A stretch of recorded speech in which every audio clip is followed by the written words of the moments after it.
A church conflict spills into the courtroom. Good evening, this is CTV News. I'm Sonia Srivastava. And I'm Patricia Malone. Thank you for joining us. Well, the controversy over the future of a Maryland megachurch continues. Dozens of members of the Jericho City of Praise and Pastor Joel Peebles filled an Upper Marlboro courtroom for a hearing today. At issue is whether a 6-member board that fired Peebles should rightfully be in charge. Denise Douglas has more from the outside of the courthouse. The controversy over control of Jericho City of Praise is by no means over, but church members who came out today to support Pastor Joel Peebles say the judge's decision today was a victory for them. Now, many of them came dressed in red and packed the courtroom. Now, you may know that the church is considered one of the largest in the area with more than 10,000 members, an office park, school, and millions in assets. Now, the battle over control of power started when one of the founders, Betty Peebles, died several years ago, leaving a 6-member board in charge. The board essentially fired her son, Pastor Joel Peebles, and has been in charge of the administration and finances since. In turn, church members are suing the board, claiming that they were improperly elected. Members of the board have refused to come in to give depositions in the case, but a judge's decision today says they will have to. Again, Pastor Peebles and others saying this is a victory for their side. Well, it's a good day. It's a good day. Today I was really here as a support. My objective was to support the congregation. There are members of the congregation that band together and decided that they were going to make sure that right was stood for. And so today I was here to support the congregation. And on some of the mundane things, they were taking place today, and it was very successful. Really, really happy. Our call was what this 6-member putative board did in denying the adult members over 21 the right to vote when they formed this church. They left out the most important part of this church formation, and that is the consent of the congregation to their election.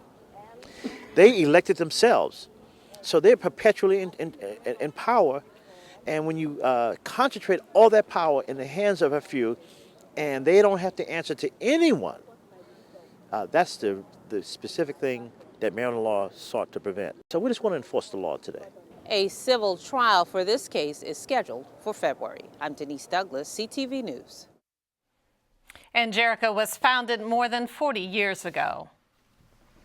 Dr. Kevin Maxwell presented his first budget last night as CEO of Prince George's Public Schools. Maxwell's $1.7 billion budget is $66 million more than last year. He wants to expand full-day pre-kindergarten to 8 additional schools, mainly in low-income areas. Maxwell is also proposing to add more seats to the talented and gifted, as well as the Montessori programs. Then he would also like to have a re-emphasis on fine arts, including French, Chinese, and Spanish immersion. The budget also includes more money for additional art teachers and programs at Camp Schmidt. Coming to us in very public ways, and some in letters and some in emails, but certainly in very public ways, saying, I want to be a part of your school district.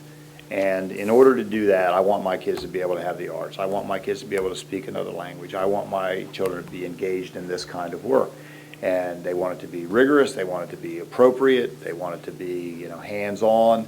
And those are the kinds of things we're trying to do. Arts education is very important. There are people who, for whatever reason, don't seem to believe that, but we have major engineering universities in the United States who prefer to have people enter into their programs who play musical instruments because of the connection between mathematics and music, as an example.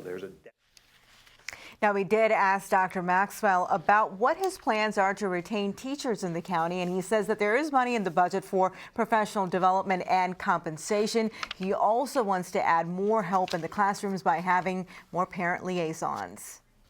Attorney General Doug Gansler has agreed to allow Maryland election officials to seek outside legal counsel to decide a campaign finance issue that could have an impact on his rival in the governor's race. The Board of Elections will be issuing a letter of guidance that will likely determine whether Ken Allman, the running mate of Lieutenant Governor Anthony Brown, will be able to continue fundraising during the 90-day legislative session. Maryland law prohibits statewide office holders and legislators, including Gansler, Gensler, running mate Jolene Ivey, and Brown from raising money during the session. However, there is no explicit ban that covers Allman as Howard County executive. To avoid potential conflict of interest issues, elections officials are seeking advice of counsel outside of Gensler's office. Meantime, Lieutenant Governor Anthony Brown says he has a plan to help Maryland students get the career training they need to compete for good-paying jobs once they graduate. The gubernatorial candidate and his running mate Ken Ullman have released a 5-point proposal that includes dedicating $100 million by fiscal year 2019 to build career and technical and education facilities in state schools. Brown says the goal would be to have 40% of students competing at a CTV study program by 2018. Meanwhile, rival Doug Gansler and running mate Jolene Ivey yesterday released a web video detailing a plan for creating an apprentice job program for teens. An 86-year-old Upper Marlboro woman loses her home of nearly 60 years in an early morning fire. Investigators say a space heater is to blame for the blaze that gutted the one-story house on Castle Drive. Granddaughter Candace Wedge says she got a frantic call just after 3 a.m. and rushed over. Her grandma and 2 other family members were not injured. Wedge says the only thing salvageable were some old photos. What's given to you is taken from you. You just gotta pull together and have family support, family and friends, and just be grateful for what you have. If you have anybody in your, just remember tomorrow is not promised. Anything that you're going through, put it to the side. This could be you. And everyone made it out safely thanks to working smoke alarms. Damage is estimated at about $100,000. Wedge says her grandmother, Harriet Jackson, is displaced, but plans to rebuild. I always hate saying that this time of the year. Yeah. And you're watching CTV News. I'm Sonia Shrivastava. And I'm Patricia Vallone.